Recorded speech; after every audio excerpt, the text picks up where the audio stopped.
German Nazi ay hinuli ang mag-asawang tagapagtanghal na hinihinala nilang espiya. Upang mapatunayang totoo ang sinasabi nila, hiniling ng sundalong German ang pagganap niya ng isang dula. Ginawa naman ng tagapagtanghal ang pinapagawa sa kanya, subalit balak pa din itong patayin ng mga sundalo. Pero bago pa nila nagawa, biglang may bumaril sa kanila na pumatay sa mga Nazi isa-isa. Sinubukan pang magtago ng natirang sundalo pero napatay din ito, na sobrang ikinatuwa ng mag-asawa na nakaligtas sa bingit ng kamatayan. Matapos nito, isang misteryosong lalaki ang lumabas na may gawa sa pagpatay. Siya ang usap-usapan at tinatawag ng lahat na Red Ghost, na nag-iisang umaatake sa mga sundalong Germans pero wala pang nakakakita sa kanya. Samantala sa huling bahagi ng 1941, nasira ng hukbo ng German ang sentrong depensa ng Soviet na pumatay sa kanilang libo-libong sundalo. Ang maliliit na pangkat na nakaligtas ay sinusubukang makatakas at marating ang kuta ng Russia. Nakita nila sa daan ng isang Russian na si Prostachiek na halos mamamatay na sa lamig. Sinuri siya ni Kotcha na baka isa itong espiya at may armas, saka dinala nila sa pangkat na pinamumunuan ng kanilang squad commander na kasalukuyang sugatan.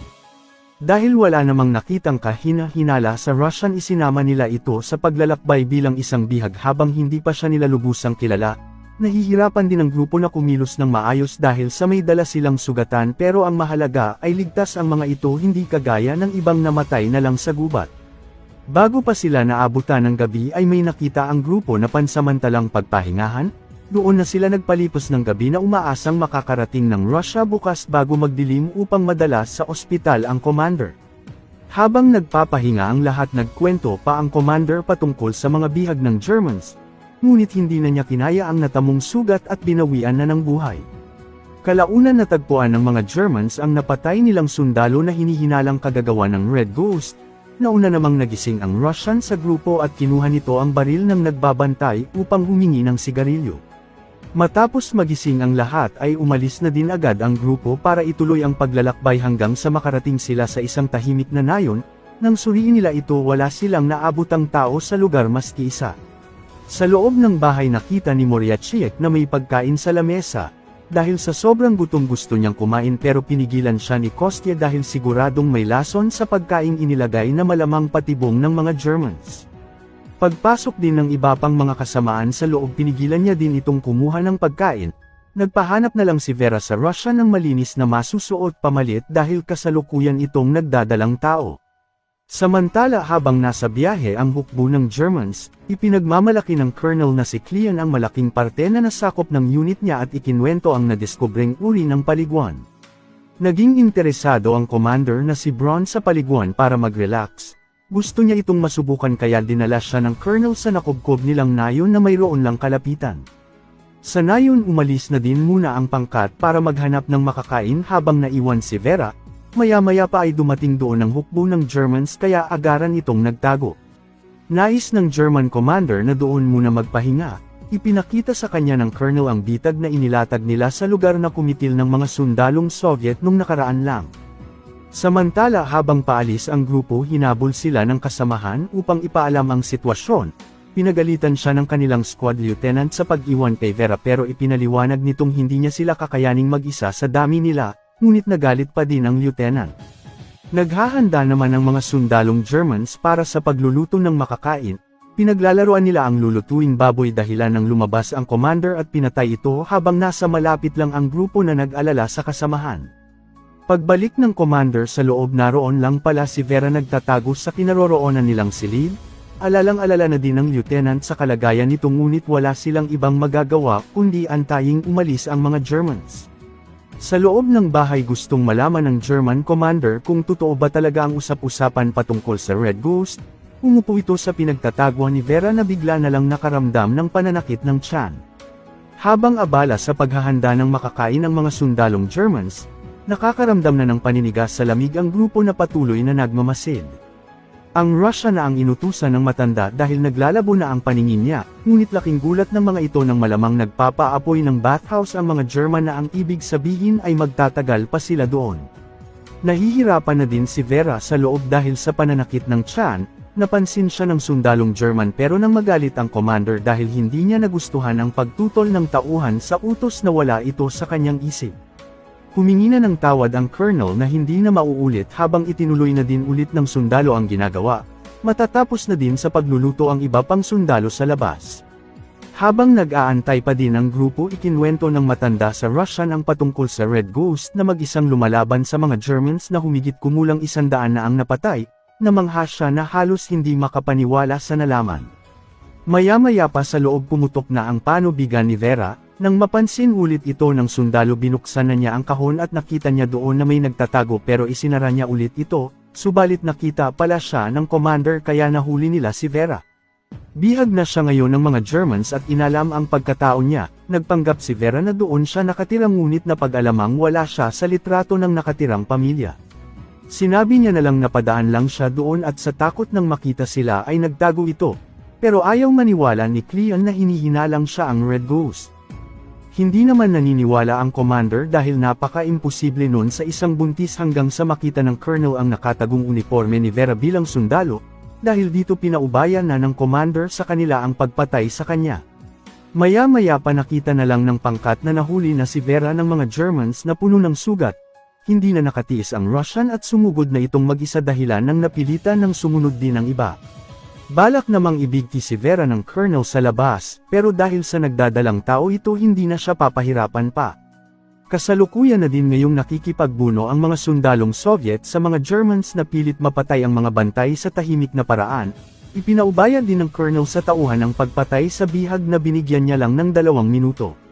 Matagumpay namang napatay nila ang mga bantay, nang gagawin na din ng sundalong German ang pinapagawa sa kanya may naunang bumaril dito maging sa mga kasamahan na ikinagulat na lang ng lahat ang narinig na putukan. Agarang naghanap ng mapagtataguan si Vera habang nakita ng pangkat ng Soviet ang tinatawag na Red Ghost na umaatake sa mga Germans, sumugod na din sila para tumulong sa pakikipaglaban. Ngunit may nakahanda palang malakas na armas ang kalaban, buti na lang nalaman agad nila ito bago pa pinaputukan kaya nagawa nilang makaiwas. Nakita din ng German commander ang pagdaan ng Red Ghost, pero walang nadalang armas ang colonel matapos itong magtago. Lumabas na sila para maghanap ng magagamit habang nagtatago ang Red Ghost sa malapit na nauubusan na ng bala. Dumating naman ang lieutenant upang tulungan siyang makakuha ng armas ngunit napunta ito kung saan may nagtatagong kalaban at binuhusan siya ng mainit sa mukha. Tumakbo ang German palabas pero nadulas ito at nabagup dahilan ng nawalan ng malay. Tumahimik na din ang buong paligid matapos mapatay halos lahat ng mga sundalong Germans. Nang magising ang colonel nagpanggap na lang itong patay, humingi naman ang German commander sa sundalo ng magagamit na armas pero hindi ito umabot sa kanya. Gumamit siya ng panghila para makuha ang baril pero naputol ito ng Red Ghost na napag-alamang sobra siyang asintado. Ganun pa man nakuha pa din ng German commander ang baril. Pagkatapos nagplano sila ng natitira niyang sundalo na sabay-sabay magpaputok pero nahuli ang isa niyang kasamahan at napatay, doon napagtanto ng German commander na maraming kalaban sa paligid at hindi niya ito kakayanin. Nagpakawala naman ng pampasabog ang natitira niyang sundalo na nagbabalak tumakas, pero napatay din ito ng grupo bago pa makatakbo ngunit nang puntahan nila ang German commander ay nakatakas na ito. Nang tingnan din nila ang Red Ghost sa pinagtataguan nito, lumabas siya ng silid ngunit nawalan ito ng malay.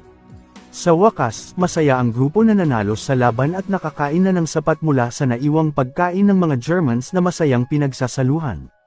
Dinalhan din nila ng makakain ang kasamahan sa labas na nagbabantay, naroon pa din ang German na nagpapanggap na patay.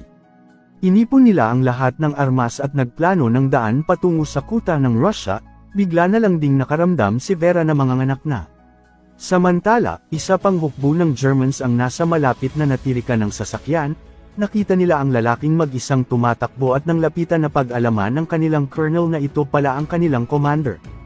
Sa mga oras na iyon abala na ang lahat sa panganganak ni Vera, nagkaroon na din ng pagkakataon ang German na makatakas. Ang matanda na ang magpapaanak kay Vera dahil mayroon na itong karanasan, pinalabas niya na muna ang iba na wala pang gagawin at sinimulan na ang pagpapaanak. Hirap na hirap ang Russian bilang siya mag-isa ang tagahawak, hanggang sa di nagtagal ay tuluyan ng nanganak si Vera. Agarang tinawag ng matanda ang kasamahan sa labas upang humingi ng tulong sa pagputol sa pusod ng bata na matagumpay nilang nagawa. Matapos nito ay nagising na din ang Red Ghost na hinihinala nilang paparating na ang mga German dahil naaamoy niya daw ang mga ito. agara na din silang naghanda para lumaban kung saan dumating sa labas ang hukbo ng sundalong Germans. Ngunit may nakahanda pala ang colonel na paunang pag-atake, sinimulan nila ito sa paghulog ng mga mortar sa mga pinagtatagwan ng sundalong Soviet na talagang nagwasak sa lugar. Nagawa namang makaligtas ng lahat sa mga pagsabog at hinihintay na lang ang paglapit ng mga Germans, subalit hindi pa pala tapos ang pag-atake ng mortars ng colonel na ngayon ay mas matindi. Nagsisimula na ding sumugod ang sundalong German sa paligid, pero nakita nila ang pagdating ng mga ito. Habang napalaban ang mga sundalo, humiling ang German commander ng tsansa sa colonel na maibalik ang kanyang dangal na nawala, humingi siya ng tauhang makakasama para umatake sa kanilang kalaban. Patuloy pa din sa pagbabagsak ng mortars ang mga sundalong German sa hudyat ng colonel, hindi nila alam na nakaposisyon na sa kanila ang Red Ghost.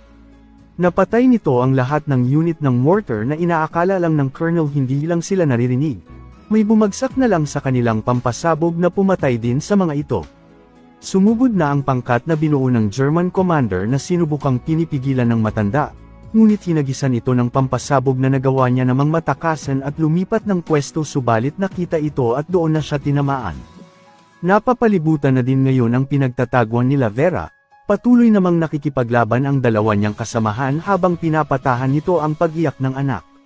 Di nagtagal ay nalapitan na sila doon ng kalaban na balak maghagis ng pampasabog sa loob, buti na lang nakita nila ito at nagawang mapigilan saka patuloy na nakikipagbakbakan. Ngunit habang tumatagal ay isa-isa nang tinatamaan ang kanilang mga kasama, lumabas si Kostya para sana tumulong pero tinamaan din ito mula sa German commander. Bumalik na din ang Red Ghost upang tulungan sila, nang makita naman ni Moriartyk ang lieutenant iniligtas niya ito mula sa kalaban.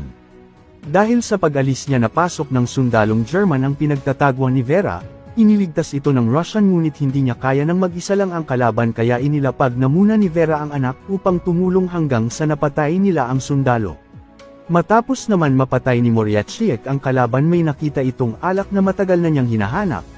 Ininom niya ito sa kabinigyan din ng lieutenant para may pampamanhid ng sugat. Pagkatapos walang takot siyang sumugod sa mga kalaban, tinatamaan siya ng bala pero baliwala na lang ito sa kanya na tila wala ng pakiramdam. May dumating namang kalaban na balak siyang hagisan ng pampasabog, buti na lang nailigtas ito ng lieutenant na sinakripisyo ang sarili subalit sa huli ay napatay din siya ng German commander.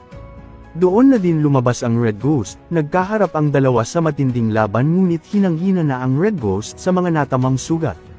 Dahil dito nakakuha ng pagkakataon ang German commander at balak siyang tuluyan, pero bago niya pa nakalabit ang gatilyo naunahan siya nitong mapatay. Napatay naman ito ng colonel na masayang-masaya na siya ang nakapatay sa Red Ghost, pero hindi rin siya nakaligtas kay Kostya matapos siya nitong patayin. Kalaunan, nahuli na naman ang tagapagtanghal ng mga sundalong Germans na hinalang miyembro siya ng Soviet, kinuha din ng Germans ang batang nanunood at nagbanta sa mga naroon na papatayin kung walang makakapagturo sa Red Ghost. Sinabi na ng tagapagtanghal na minsan na niya itong nakita at itinuro ang lugar ngunit dinaan niya lang ito sa biro. Nagalit ang German commander at balak siyang ipapatay pero bago pa nila nagawa tinamaan ito ng baril maging ang mga tauhan, tumulong na din ang taong bayan para lumaban sa mga sundalong Germans. Matapos nito, lumabas ang Red Ghost para kumuha ng armas kung saan ito na pala ngayon si Kostya ang bagong tagapagtanggol ng bayan.